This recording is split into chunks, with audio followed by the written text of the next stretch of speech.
Bonjour et bienvenue à l'émission La Parole Vivante. Cette émission, on prend la Bible et on découvre qui est Dieu et quel est son plan extraordinaire qu'il a pour nous. Aujourd'hui, mon invité, Jeff Lorrain. Salut Jeff. Salut Simon. Grand plaisir que tu sois là avec nous aujourd'hui. Écoute Jeff, aujourd'hui on va parler d'une histoire, je dirais pathétique, abracadabrante, je sais pas trop. La question qu'on va essayer de répondre, c'est pourquoi Israël n'a pas cru? Et c'est une question quand même assez importante. Parce qu'ils ont été privilégiés, eux autres. Ils auraient dû croire que Jésus, c'était la justice que Dieu envoyait pour pourvoir à leur injustice. Mais ils n'ont pas cru que Jésus, c'était le Messie, eux autres-là. D'abord, j'aimerais ça qu'on puisse discuter. Ils ont été privilégiés, mais sur un moyen temps. Là. C'est une très bonne question parce que, justement, quand Paul va écrire son épître aux Romains, puis à l'époque qu'il va écrire aux Romains, la plupart des Juifs, même les Juifs qui étaient croyants, parce que c'est des Juifs croyants de la Pentecôte, qui étaient là quand ils ont entendu le premier message de Simon-Pierre et qui sont retournés après ça à Rome. Ils en ont parlé dans la communauté, il y a une petite communauté. Mais ça a fait une chicane à Rome entre les Juifs croyants et les Juifs non croyants en Jésus. Clairement. Au point que l'empereur Claude était tanné, il a fait « OK, tout le monde dehors ». Il avait chassé finalement à l'époque tous les Juifs de Rome. C'est comme ça que Paul a rencontré le couple, quand il était dans la région de Corinthe, là. Et puis après ça à Éphèse.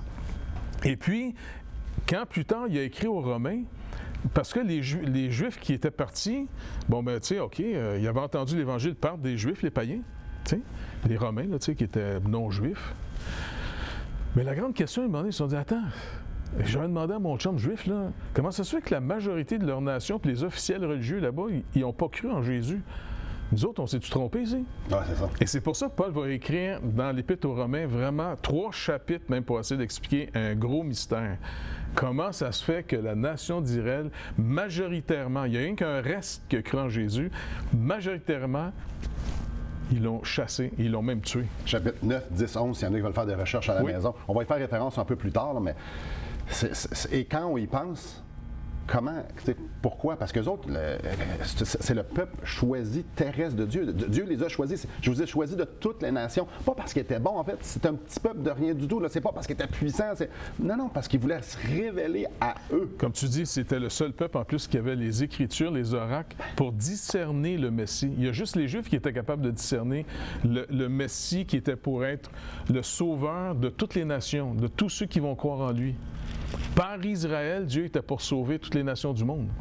Regarde, ici, au chapitre 10, justement, de Romains, j'aime ça ici quand ça nous dit « Mais tous n'ont pas obéi à la bonne nouvelle. Ainsi, Ésaïe dit-il, Seigneur, qui a cru à notre prédication? » C'est une citation d'Ésaïe 53, le verset 1. Ésaïe 53, c'est un passage, en fait, c'est probablement le passage le plus sublime de l'Ancien Testament qui démontre qu'un Messie, une justice, que Dieu pourvoirait une justice pour notre injustice qui viendrait mourir pour nous, qui viendrait prendre nos péchés sur lui, notre condamnation, et qui ferait l'expiation des péchés une fois pour toutes. C'est dans Ésaïe 53, mais ils n'ont pas cru à ça. C'était là. En plus, c'est prophétisé quasiment 800 ans avant que Jésus arrive. Ben oui. Puis tu sais, le psaume 52, ça dit directement les souffrances que Jésus pourrait avoir. Mais il y en a plein de psaumes messianiques, puis de passages messianiques. Mais les Juifs, c'est comme si Dieu avait pourvu le train de la rédemption, puis les Juifs avaient toute l'information, puis quand le train est passé, ils ont fait « Non, c'est pas ça qu'on a besoin, nous autres. » Peut-être on va essayer d'explorer qu'est-ce qui peut causer, puis pas juste chez les Juifs, qui sont un peu pour nous autres, nos grands frères, on va dire, mais qu'est-ce qui peut être le danger pour toutes les nations qui ont eu l'Évangile pendant un bout de temps et aujourd'hui sont en train de l'acheter aux poubelles en méprisant carrément Jésus-Christ, ouvertement, publiquement aujourd'hui? Parce que le but, c'est pas de mépriser les Juifs, de dire hey, ils sont donc bien pas bons. En fait, ça nous le dit, Paul le dit aux Corinthiens, ça leur est arrivé pour nous servir d'exemple, parce qu'on a le même cœur, puis comme on voit aujourd'hui, on a littéralement le même cœur qu'eux, parce que pour pouvoir refuser, pour pouvoir abandonner Christ, l'Évangile, la parole de Dieu, la vérité, c'est parce qu'on a un cœur qui désire autre chose. Oui. Et il est là le problème. Et c'est ça. Tant qu'on ne trouve pas le problème, on ne peut pas comprendre la solution qui est proposée par Dieu. Mais tant qu'on cache notre problème et qu'on l'ignore, on est en train finalement d'être égaré parce que, comme il est dit, ils ont préféré les ténèbres à la lumière parce que leurs œuvres, la lumière met en lumière les choses.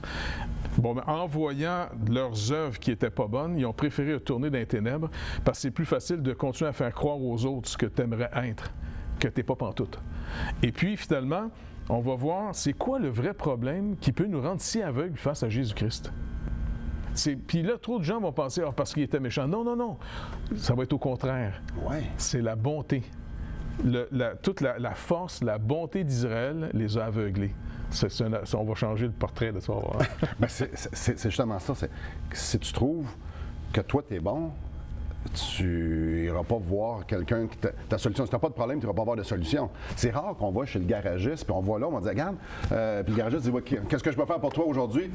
Peux-tu me trouver un problème dans mon champ? Parce que j'aimerais ça qu'il ait dépensé de l'argent un peu. Non, tout va bien, tu sais. Je viens ici juste pour le fun. Attends un petit peu, là. Donc, les Juifs, c'est justement, c'était pas des mauvaises personnes. Pas du tout. Il manquait pas de religion, il manquait pas de zèle. Au contraire, il y avait énormément de zèle. On le voit, on le reconnaît justement dans Romains 10. Socialement, comme tu dis, socialement, avec les lois que Dieu avait imposées à Israël, c'était un peuple qui était beaucoup plus rassurant de vivre en Israël que dans les autres nations en passant. Il y avait une communauté tissée serrée avec des lois morales très élevées. On s'occupait des pauvres, on s'occupait des faibles, mais dans d'autres nations, on les éliminait souvent, les faibles. T'sais. Donc, on va voir ça ensemble, ça va être intéressant. On va à la pause? Yes! Puis après ça, bien justement, on va continuer à déballer ça. Pourquoi Israël, ayant reçu toute cette richesse-là, ces révélations-là, les oracles de Dieu, tout l'Ancien Testament, mais non seulement ça, ils ont vu des miracles par-dessus miracles, par-dessus miracles. Dieu les a réellement protégés. Puis on ne parle pas de petits miracles, là. 1 ou à 2 millions de personnes qui traversent une mer à sec. Et après ça, qui engloutit l'armée d'Égypte en arrière. Israël a tout été témoin de ça, et tellement plus. Pourquoi ils n'ont pas reconnu quand le Messie est venu? Eux qui avaient reçu autant de la part de Dieu. Après la pause, on continue à déballer tout ça. Restez avec nous.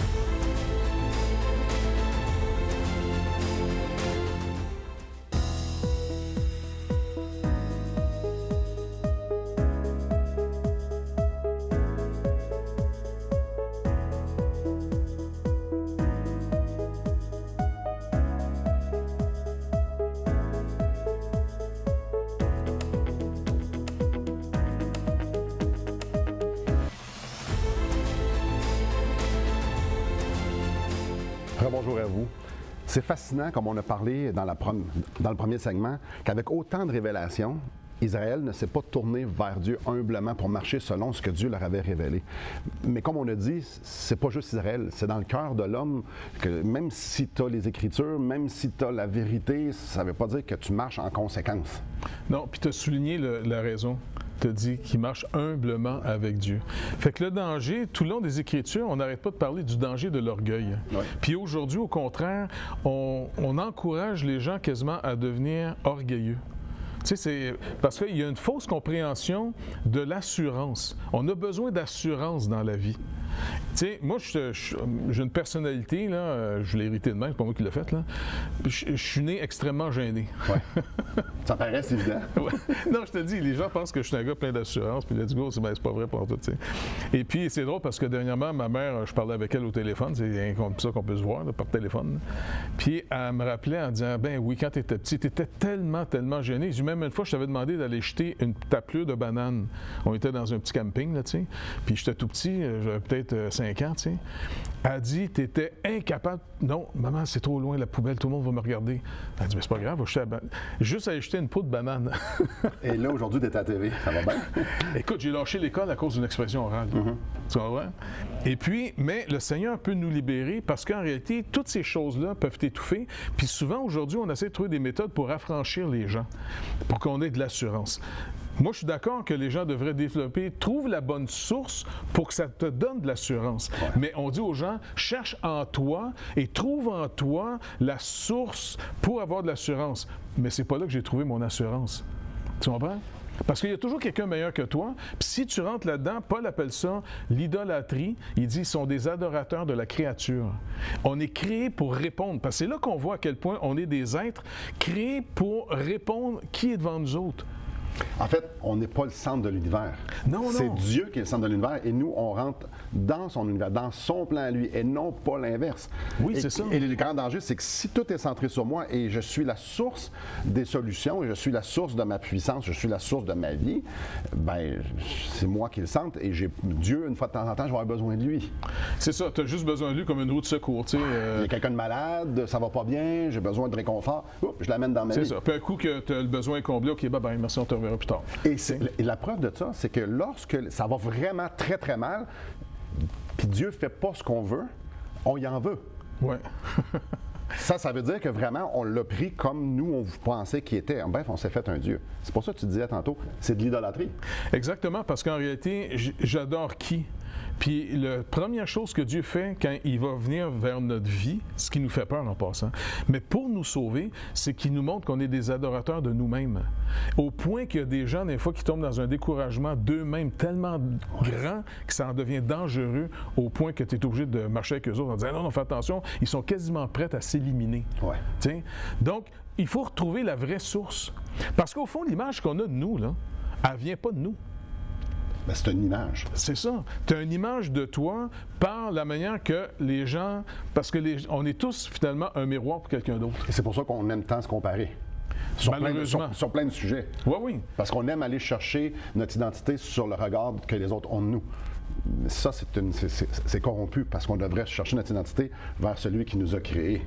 Exactement, mais on a peur de lui parce que d'un côté, quand on s'aperçoit que ces lois, si on résume juste toute la loi de Dieu morale en 10 commandements, les fameux 10 commandements, bien juste ces 10 commandements-là, qui se sent capable de rencontrer Dieu? Ouais, oh non, moi, je suis capable de se faire face. Et c'est pour ça que Dieu nous manifeste son amour en nous donnant son Fils unique. Et puis, il a toujours promis de venir nous sauver depuis que, au point de départ, selon la Bible, on a brisé l'alliance avec Dieu. Ouais. Mais à partir du moment que l'alliance a été brisée avec Dieu, on a perdu la vraie image, comment on devrait se voir. Parce qu'il y a une bonne illustration dans la Genèse, dans l'histoire de la création. L'homme et la femme, il nous est dit qu'ils étaient créés, mis dans un jardin. Tout l'environnement était très, très favorable pour eux autres. Et une caractéristique, ils étaient nus. C'était pas nécessairement une publicité pour un camp nudiste, là, mais en tout cas, il était tout nu. Et le texte nous dit que ça ne leur faisait pas honte mutuellement. C'était la norme, c'était correct. Oui, parce que avant de manger l'arbre de la connaissance du bien et du mal, le seul arbre de lequel ils ne devaient pas manger le fruit, qui donnait au fond la capacité de se rendre indépendant de Dieu, pour devenir ta propre source, pour devenir, dans le sens, Dieu de toi-même. Ouais. OK? Et puis c'est là que l'histoire du malin vient dans le décor et qui provoque les gens en disant non, c'est parce que Dieu ne veut pas que vous soyez indépendant de lui, il veut vous contrôler, il veut vous dominer. Il vous cache quelque chose. Il vous cache quelque chose. Ouais. Et puis, finalement, l'être humain a cru ce mensonge-là, mangé l'arbre de la connaissance du bien et du mal, et la séparation s'est faite. Le premier symptôme qui est arrivé après d'avoir mangé l'arbre de la connaissance du bien et du mal, la honte. Ils ont eu honte d'eux-mêmes.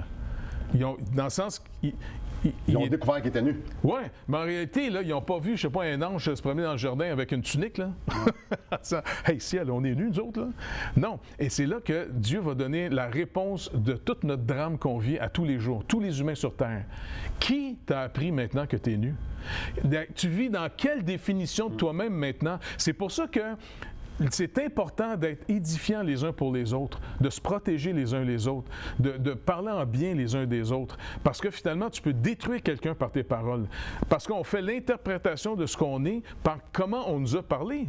D'où l'importance des parents d'aimer leurs enfants, puis de prendre soin d'eux autres, de les édifier, mais surtout, les édifier, dans le sens que, tu sais, de ne pas les détruire, mais deuxièmement, les amener à une source sûre. Le Seigneur. Le Seigneur nous aime d'un amour incompréhensible. Et ça, c'est quelque chose qu'il dirait le perdu de vue. Bref, je pourrais expliquer ça par 2 autoroutes. Tu as l'autoroute du « je suis capable », qui t'amène à une place où est-ce que tu regardes dans ton coffre à outils, puis il est rempli de choses, puis tu peux vraiment te construire un pont jusqu'à Dieu parce que tu es capable. En dedans de toi, tu es venu à la conclusion que tu étais capable d'être juste, de pouvoir être sauvé, de pouvoir avoir tes péchés pardonnés. Bref, ça est rempli de mensonges. Puis tu as l'autre autoroute qui est Jésus-Christ. Jésus-Christ qui a dit « Je suis le seul chemin. Nul ne vient au Père que par moi. » Avant d'aller à la pause, j'aimerais vous offrir le livre « Destination finale » de Marc Cahill. M. Cahill a pris les Écritures et a tracé le chemin d'un couvert à l'autre des Écritures pour pouvoir retracer c'est quoi le plan de Dieu pour nos vies. C'est quoi et le titre du livre, c'est « Destination finale ». Qu'est-ce qui arrive après? Qu'est-ce que Dieu a pourvu pour nous? Donc, j'aimerais vous l'offrir gratuitement. Tout ce que vous avez à faire, c'est de nous écrire, nous appeler et ça va nous faire plaisir de vous l'acheminer. Encore une fois, tout à fait gratuitement. Restez avec nous après la pause. On continue de découvrir ce sujet fort intéressant de l'amour propre ou de la justice propre et versus ce que Dieu a pourvu pour nous. Restez avec nous. Depuis maintenant 15 ans, nous avons l'immense privilège d'annoncer la bonne nouvelle de Jésus-Christ. Par la grâce de Dieu, nous avons fait plus de 500 émissions, distribué gratuitement des milliers de livres et que dire des centaines de personnes qui ont répondu par la foi à l'appel de Jésus. Aujourd'hui, nous aimerions inviter ceux qui ont reçu cette bonne nouvelle à faire équipe avec nous. Aimeriez-vous avoir un impact dans la francophonie pour l'Évangile? Joignez notre équipe en participant financièrement à la production de l'émission et en nous permettant de continuer à offrir de la littérature gratuitement à ceux qui sont ouverts à l'Évangile. Contactez-nous. Il nous fera plaisir de vous partager comment vos prières et vos dons peuvent faire la différence.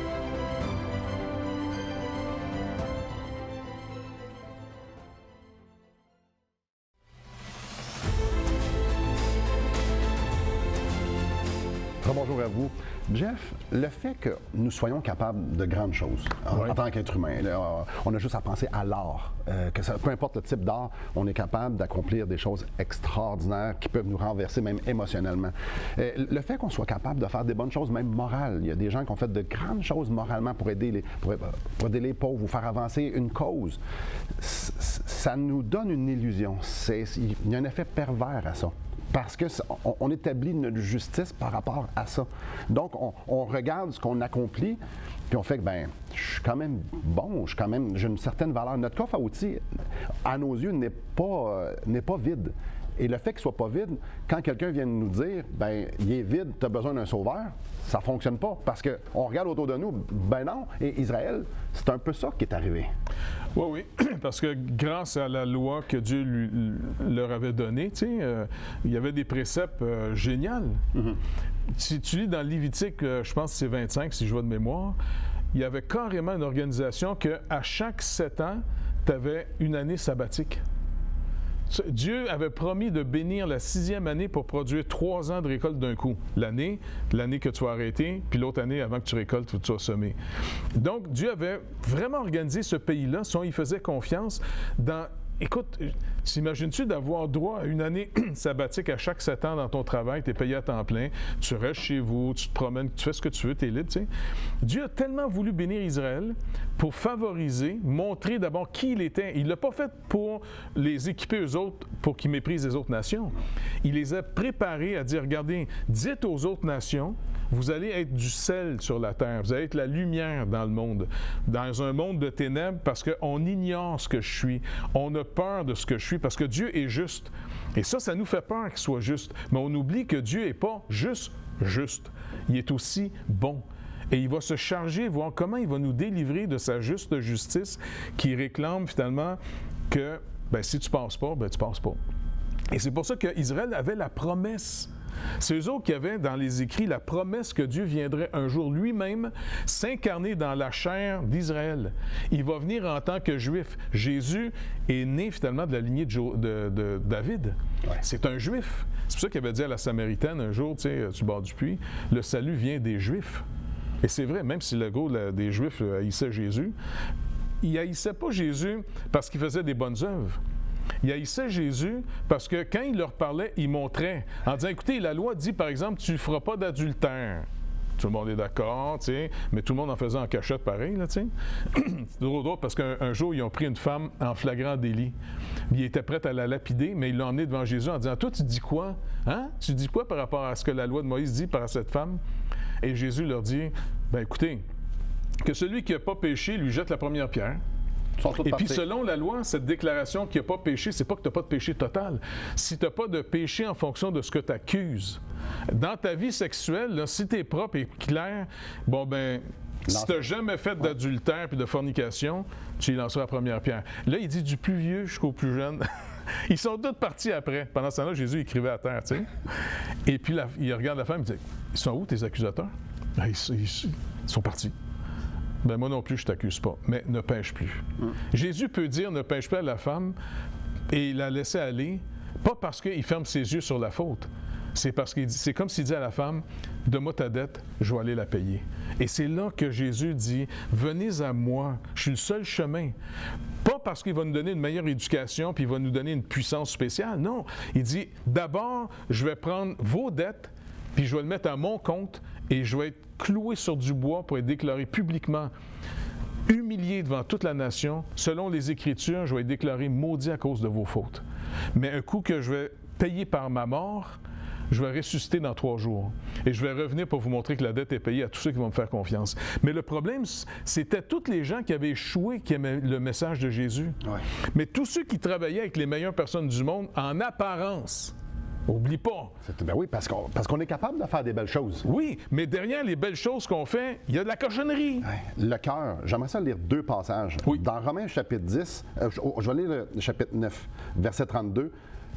Pourquoi ils ne se sont pas tournés vers Jésus par la foi? Parce qu'Israël l'a cherché non par la foi, mais comme provenant des œuvres. Donc pour eux, ils étaient capables de se construire un pont jusqu'à Dieu. Ils étaient capables parce qu'ils regardaient à l'horizontale, puis ils se trouvaient quand même passablement bons. Et j'aime au chapitre 10, justement, ça nous parle qu'ils voulaient, au verset 3, qu'ils voulaient ils cherchaient à établir leur propre justice. Exactement. Donc, c'est comme si d'endetter Dieu. Puis c'est le danger de quand le message de l'Évangile peut aussi malheureusement des fois sombrer dans la religion. On va appeler ça comme ça, tu sais. Puis la religion, c'est comme on a un programme, des choses à faire, puis si vous en faites assez, vous pourrez être sauvé. Et ça, quand on perd le vrai message de la Bible, qui est un don gratuit, la vie éternelle, là, c'est donné à ceux qui reconnaissent que, écoute, je suis pas capable par moi-même. Tu ne l'achètes pas avec tes œuvres. Non. Moi, j'ai essayé un petit bout de temps d'être bon parce qu'à un moment donné, j'ai été élevé dans une certaine forme de du christianisme religieux. Puis bon, je l'avais abandonné quand même en tant qu'ado, puis j'ai fait ma vie, tu sais. Mais à un moment donné, là, quand j'ai commencé à voir autour de moi, la mort commençait à arriver, tu sais. Puis tu as tes chums là, qui meurent, là, tu sais. Là, tu sais, ah ouais, il est rendu où, là? Puis là, je me disais, il faudrait peut-être que je retourne à l'église, moi, là, tu sais. Mais pour moi, l'église, c'était tellement plate, là. Tu sais, j'avais l'impression que c'était comme aller visiter un vieux grand-père, finalement, dans un hospice qui est quasiment Alzheimer, tu sais. Ouais. Et puis, mais je dis, moi, y retourner. Puis là, j'ai essayé d'être bon parce qu'il dit, non, faut que tu sois bon. Si t'es bon, ben, c'est comme monter la montagne. Ouais. Puis là, à un moment donné, j'ai commencé à être bon. Mais je me suis aperçu d'une chose. Attends, si Dieu n'est pas niaiseux, là, il doit bien voir que je fais pas ça pour vrai. Je fais ça juste pour moi-même, pour être sauvé. Et puis après ça, ça va te donner même d'être orgueilleux en pensant que je suis meilleur que celui qui en fait moins que moi. Les Juifs, c'est dans ce panneau-là qu'ils tombent. Mais toute l'humanité est dans ce panneau-là. Ben, combien de fois j'ai entendu parler des gens qui disent « J'espère que je n'ai fait assez. J'espère que j'ai été assez sincère. J'espère que ma religion... J'espère que... » Donc, t'espères que tu as assez développé de capacités pour pouvoir te rendre jusqu'à Dieu. Et c'est là que tu refuses Jésus. Oui, parce que tu espères en toi plutôt que dans l'œuvre que Jésus-Christ a faite pour nous. Donc, Israël, avec tout ce qu'il avait reçu, eux autres, ils ont dit, OK, parfait, nous, on va s'activer, puis on va se construire un pont parce que c'est confortable, parce que c'est une belle vie, tout ça. Donc, on s'active là-dedans. Mais l'idée, là, c'était pas ça. Ils n'ont jamais regardé à Dieu et dire, hey, on n'est pas capable d'être à la hauteur de ce que toi, tu nous demandes. On a besoin d'une justice qui vient de toi. Mais c'est ça, la foi. La foi, c'est de reconnaître, c'est un petit peu, là, le meilleur que je fais est encore infiniment passé pour pouvoir être en communion avec toi. J'ai besoin que toi, tu fasses quelque chose. Et c'est là la foi que ça rentre en ligne de compte. La foi, ça commence d'abord à dire, moi, je reconnais qui tu es, je reconnais qui je suis. Puis je reconnais que je ne suis pas capable. La solution doit venir que de toi. Et c'est Jésus. Autant et aussi longtemps comme on vient de le dire, que je regarde à mon coffre à outils, je regarde à mon pedigree, à mon CV, à tout ce que j'ai fait, des bonnes choses que j'ai fait, jamais je vais pouvoir arriver à la conclusion que j'ai besoin d'un sauveur devant un Dieu 3 fois saint. Parce que je suis en train de me construire un pont. Un pont d'or qui, je crois, qui va être valide. J'espère qu'il va être valide. Alors j'espère, mes chers amis, combien qu'on espère que vous n'êtes pas en train de vivre dans cette illusion-là, qu'on est capable de pouvoir se rendre jusqu'à Dieu, mais plutôt que Dieu nous aime assez pour être bon envers nous et pourvoir une justice parfaite. Donc, on va aller à la pause, et puis j'aimerais vous laisser ces quelques instants pour que vous puissiez justement réfléchir à ça. Si aujourd'hui vous mourrez et vous vous présentez devant Dieu, puis il vous demande, pourquoi je te laisserai rentrer? Qu'est-ce que vous allez dire? Est-ce que vous allez dire, ben j'espère que je n'ai fait assez? Ou vous allez dire, j'ai pas ma place ici. La seule raison pourquoi je suis ici, c'est parce que Jésus est mort et ressuscité pour moi. Parce que moi, j'étais peine perdue. Avec quoi vous allez vous présenter devant un Dieu 3 fois saint? Prenez la pause pour réfléchir. On revient après.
Un bonjour à vous. Jeff, la question la plus importante, c'est justement avec quoi je vais me présenter devant Dieu. Et peut-être qu'il y a des gens à la maison qui sont convaincus, disent, ben oui, justement, moi, j'ai besoin d'un sauveur, je crois que je suis pécheur, puis je crois que Dieu, je ne peux pas arriver devant lui de même. Mais qu'est-ce que tu leur dis? Bien, comme tu dis, c'est malheureux de réaliser que souvent les très bonnes personnes ne vont pas se tourner vers le Seigneur parce qu'ils continuent à croire dans ce qu'ils font. Puis beaucoup de gens qui ont échoué dans leur vie, qui un jour ils se réveillent en disant hey, si je meurs puis il y a un Dieu juste, là, moi je passe pas. Ouais. Bien, c'est ces gens-là qui sont le plus proches du salut, étrangement. Ouais. Parce que on peut leur dire, le message est simple. Quand finalement la bonne nouvelle est annoncée, Jésus-Christ dit « Venez à moi, vous tous qui êtes fatigués et chargés. » En d'autres mots, que vous n'y arrivez pas, là, que c'est évident. Venez à moi et donnez-moi votre dette. En d'autres mots, c'est dire « Regarde, Seigneur, je te donne ma vie, mais c'est une grosse dette. J'ai échoué. Et puis, même selon mes propres standards, je ne m'ai pas arrivé. » Fait que Seigneur, écoute, puis oubliez pas, allez pas dire ça nécessairement à quelqu'un, si vous pouvez témoigner à personne. C'est pas une église qui sauve, c'est pas un pasteur qui sauve. C'est d'aller voir le Seigneur Jésus-Christ lui-même, aller en prière, voir le Seigneur Jésus dans votre chambre, tranquille, tout seul. Parlez au Seigneur, il est ressuscité. C'est lui qui nous reçoit. Venez à moi, vous tous qui êtes fatigués, Jésus a dit. Il n'a pas dit allez voir le curé ou allez voir le pasteur. Et puis, le but, c'est de commencer notre vraie vie chrétienne avec Jésus. Tu dis que tu nous invites. Ben écoute, Seigneur, tu dis que tu ne mettras pas dehors celui qui vient à toi. Ben je viens à toi aujourd'hui. Ben si tu es venu sauver les perdus, ben regarde, je suis perdu. Seigneur, sauve-moi. Je me remets entre tes mains. Je me remets à ta bonté. Et bien souvent, on trouve peut-être qu'on n'est pas à la hauteur. Peut-être que je t'aime pas assez. Dis, c'est correct, on peut être vrai devant lui parce que de toute façon, il voit notre cœur. L'important, ce qu'il veut, c'est comme Jeff vient de le dire, comme la parole le dit, venez à moi. Déchargez-vous. Tout ce que vous avez à faire, c'est de croire que j'ai tout fait pour qu'on soit ensemble. Merci beaucoup, Jeff. Merci à vous. Que le Seigneur vous bénisse.